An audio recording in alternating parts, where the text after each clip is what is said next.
These two gentlemen count, and they are sitting U.S. congressmen. I'm talking about Representative Chris Collins, a Republican in New York, who is endorsing Donald Trump, and Geoff Diehl of Massachusetts. He's, in fact, the co-chair of the Trump campaign there. So, gentlemen, welcome to both of you.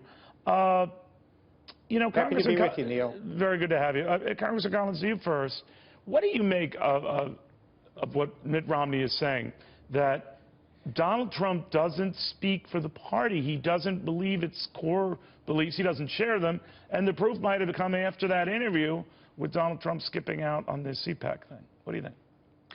Well, Neil, clearly the one person who doesn't speak for our party is Mitt Romney. He is irrelevant in 2016. His shelf life expired in 2012. The voters are speaking. They're speaking with energy from New Hampshire to Alabama to Nevada. And so we're looking forward to March 15th with Florida and Ohio, at which point I think at that point people will recognize it's a done deal. I'm very disappointed, frankly, that Mitt Romney would say he's not going to support Donald Trump. We heard Marco Rubio, John Kasich, and Ted Cruz all say they will support Donald Trump if he is the nominee. I think that's the mood of the country, that Hillary Clinton is the great uniter of the Republican Party. You know, we need to secure our borders. We need our jobs coming back. We need to stand firm on national defense. We need to deal with immigration. Those are the top line messages that the leader that Donald Trump is resonating with the voters. Mitt Romney is not speaking for the party, clearly not speaking for the party. Well, Representative Diehl, seeing as you were a former Romney backer, do you think it's strange that even if those other candidates do, as I said, and support the nominee, even if we're Donald Trump, after you've heard the likes of Marco Rubio call him a con man and a phony, is that possible? No. Well, Neil, no. thanks. I mean, obviously, Representative Diehl first. Representative Diehl, go ahead. No, Neil, thanks. And by the way, the other people that Mr. Romney doesn't speak for, Governor Romney doesn't speak for, are the people of Massachusetts where he governed.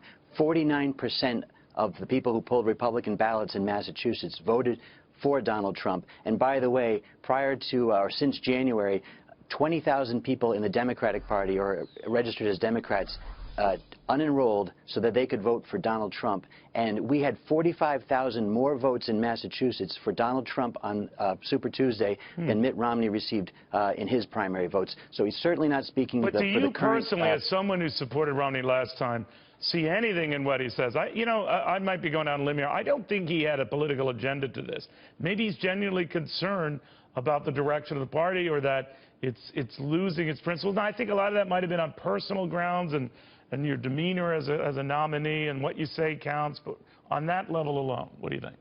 Well, he certainly wanted Mr. Trump's endorsement when he was running before. We've seen the video. On top of that, I think that what Governor Romney is doing is playing into the hands of the Democratic line that business didn't build this country, and that's just a fallacy. And like anybody in business, you know this, not every business you build succeeds. And certainly it was ironic that Governor Romney, who was involved with Bain Capital, had Sports Authority go bankrupt pretty much the same day that he made you're this right. announcement. I raised that with him in the interview, that he had some failed businesses as well. But in the net, he even argued that you know, Donald Trump has been a successful businessman. But I think, Congressman, what this opens up here is this wound you constantly hear, that Republicans really aren't on the same page, and whether it's expressed overtly or expressed with reservations at the polls, a lot of people staying home, there could be problems. What do you think of that? Oh, the problem is on the Democrat side. There is no energy on the Democrat side, but you look at the overwhelming turnouts that we're seeing, and the point was made, and I'll second this from Buffalo, New York, a Rust Belt city that's been decimated by NAFTA. Clearly, the trade unions are coming on board, and I'm hearing this from a lot of Democrats coming up to me and saying Donald Trump is tapping into the blue-collar workers, many of the jobs that were lost in the western New York area over the last few decades. Donald Trump is resonating with them.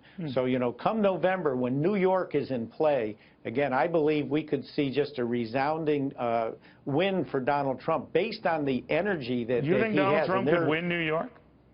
I absolutely do, because it starts in Erie County, where I am, in Buffalo, New York.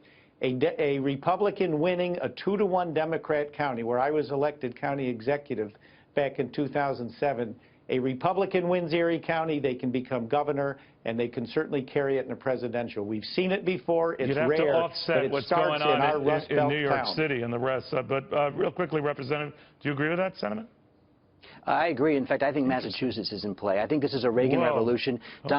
Donald Trump is bringing all demographics to the Republican Party, whether they enroll as Republicans or they're going to vote Republican. This will be the future Reagan Democrat. It will be the Trump Democrats that will be voting for him in November. And I see it on the ground myself. I know the pains we've got in Massachusetts with, failed policy for the last 8 years, and I think this is going to be a massive turnout in favor of Donald Trump. All right, we'll watch very closely, gentlemen. And you're right, the last time we've seen anything like that was with Ronald Reagan back in 1980. He did it again, essentially, in 1984.